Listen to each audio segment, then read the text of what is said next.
Merhaba.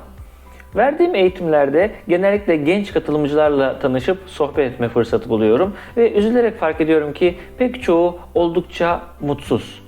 Bu beni son derece üzüyor. Niçin bu kadar mutsuzuz? Nasıl daha mutlu olabiliriz? Hadi gelin bilimin ışığında bugün bu konuyu biraz irdeleyelim.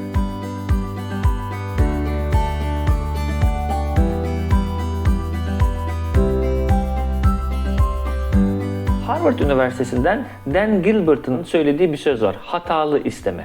Hatalı istemeden bahsettiği şey şu. Diyor ki hayatta bizi mutlu eden şeyler var. Bizi mutlu edebilecek şeyler var. Fakat bu konudaki isteklerimiz hatalı. Yani istediğimiz şeyler aslında bizi mutlu edecek şeyler değil. Başka şeyler var bizi mutlu edecek. Mesela ne istiyoruz? İşte çok güzel bir ev, muhteşem bir araba. Bütün bunların bizi sonsuza kadar mutlu edeceğini düşünüyoruz. Ama öyle olmuyor. Çünkü edindiğimiz şeyler bir süre sonra eskiyor ve eskidikçe de bizi gıcık etmeye başlıyor. Diyelim ki işte İnternetten bir şey alıyorum, çok istiyorum. Aldım, eve geldi, paketi açtım, birazcık heyecanlandırdı beni. Fakat içimdeki boşluk tam olarak dolmuyor. Bir süre sonra yine başka bir şeyler almak istiyorum. Dolayısıyla şeyler bizi aslında sonsuza kadar mutlu etmiyorlar. Çünkü biz bunlara alışıyoruz. Beynimiz alışmak üzerine formülize edilmiştir. Yine çok sevdiğim filozoflardan bir tanesi Arthur Schopenhauer der ki insan bir sarkaç gibidir. Yani bilirsiniz sarkaç böyle bir demir düşünün ya bir zincir düşünün. Ucunda böyle bir demir parçası var. Sağa sola böyle ileriye geri doğru gidip geliyor. Der ki insan bir sarkaç gibidir. İki tarafa gider gelir. Bunlardan bir tanesi mutsuzluktur. Diğeri de sıkılmaktır. Mesela o işi çok istiyorum, o işe elde etmek için çok çalışıyorum ve çok mutsuzum. Günün sonunda bir gün onu elde ediyorum ve diyorum bu muymuş. Bir süre sonra mutsuz oluyorum, sarkaç hareket ediyor. Sonra terfi etmek istiyorum, terfi etmek için işte çok çalışıyorum. Ondan sonra o terfi gerçekleşiyor, ondan sonra başka bir şey için. Yani sürekli olarak istediğimi elde ediyorum. Mutsuz oluyorum, sıkılıyorum ve burada gidip geliyoruz. Bu sosyal ilişkiler için de geçerli, edindiğimiz şeyler için de geçerli. Oysa belki de bizi mutlu edecek olan şey sahip olduklarımız değil, oraya giden bir yolculuk.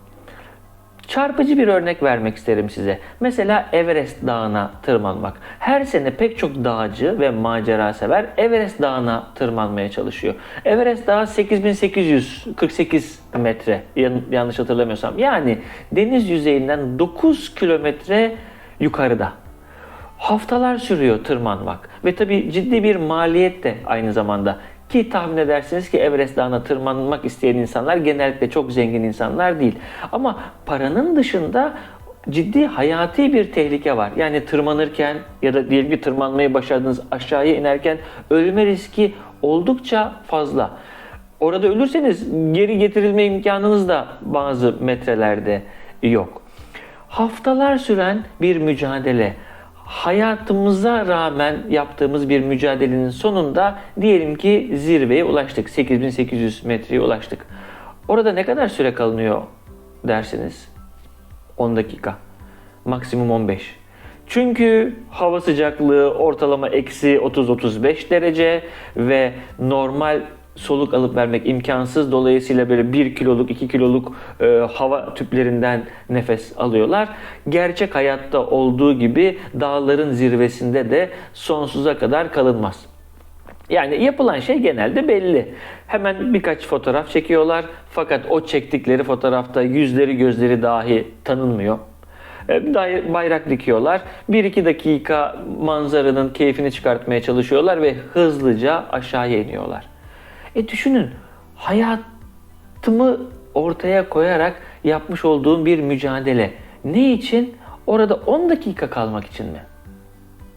Yoksa asıl amaç zirveye ulaşmak değil de o yolculuğu yapmak mı? Diyelim ki imkan olsa da bir helikopterle Everest'in zirvesine bizi bıraksalar. orada insek, fotoğraf çektirsek, helikopterimize binip alkışlar eşliğinde evimize geri dönsek. Aynı hikaye olur mu? Aynı haz, aynı başarı hissi olur mu? Elbette olmaz. Amaç bu yolculuğu gerçekleştirmektir. Hayat bir amaç uğruna çalıştığımız zaman keyifli olur.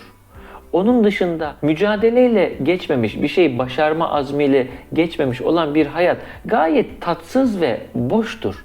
Hayatı anlamlı kılan onun içerisinde yapmış olduğumuz mücadeleler, kayıplar ve kazançlardır. Ancak böyle bir hayat sadece yaşamaya değer. Tanıdığımız, bildiğimiz, tarihten gelen büyük liderleri düşünün. Hepsinin başarısının arkasında büyük bir zorluk var. Mesela Ulu Önder Mustafa Kemal Atatürk büyük bir zorluklardan başarıyla çıktığı için, büyük bir başarı hikayesi olduğu için tüm milletimiz ve hatta dünya için çok önemli bir figürdür. Yoksa sadece konfor peşinde koşularak yaşanan hayat yaşamaya değmez, anlamsızdır. Mutlu olmaya çalışarak mutlu olunamaz. Yani ben bir şey yaparım ve mutluluk onun peşinde gelir. Tahmin ediyorum mutlu olduğunuz anları düşününüz. O anlarda mutlu olduğunuzun farkında değildiniz. Bugün bakıp geriye dönüp düşündüğümüzde ah ne kadar güzel günlerdi diyoruz. Çünkü o anda mutlu olmaya çalıştığımızda mutlu olamıyoruz. Ve maalesef hiç anda değiliz. O anın farkında değiliz ve o anın tadını çıkartamıyoruz. Mesela Steve Jobs'u düşünün. Zannetmiyorum ki çok ünlü olmak için ya da çok zengin olmak için uğraşsın. Bir amacı vardı, hayatta bir tutkusu vardı ve ona ulaşmaya çalışırken aynı zamanda hem parayı buldu hem de şöhreti buldu. Yoksa kendi hayatına baktığınız zaman benim en azından gördüğüm, inceleyebildiğim kadarıyla son derece mütevazi yaşayan birisi. O yüzden para peşinde koşarak da zengin olunamaz. İnsan hayatta bir derdi olmalı, bir amacı olmalı ve o amaca ulaşma yolculuğu bizi mutlu edecektir. Ancak böyle yaşanan bir hayat yaşanmaya değer, anılmaya değer. Bir sonraki mutlu anınızda onun tadını çıkartmaya çalışın. Diyelim ki güzel bir gün batımı gördünüz. Hemen telefonlarınıza sarılıp onun fotoğrafını, videosunu çekmeye çalışmayın. O anda kalın ve o anın tadını çıkarın. Diyelim ki bir konsere gittiğiniz, sevdiğiniz bir şarkıcının performansını izliyorsunuz. Hemen telefonunuzu çıkartıp onun videosunu çekmeyin.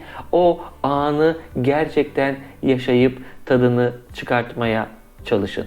Bunlar zannediyorum bizi orta ve uzun vadede daha mutlu edecektir. İyi bir sosyal çevreye sahip olmak, arkadaşlarla geçirilen güzel birkaç saat bizi pek çok şeyden daha fazla mutlu edecektir. Sizler bu konuda neler düşünüyorsunuz? Yorumlarda lütfen paylaşın. Belki bu konuda daha derinlemesine sohbet etme fırsatı buluruz. Şimdilik hoşça kalın.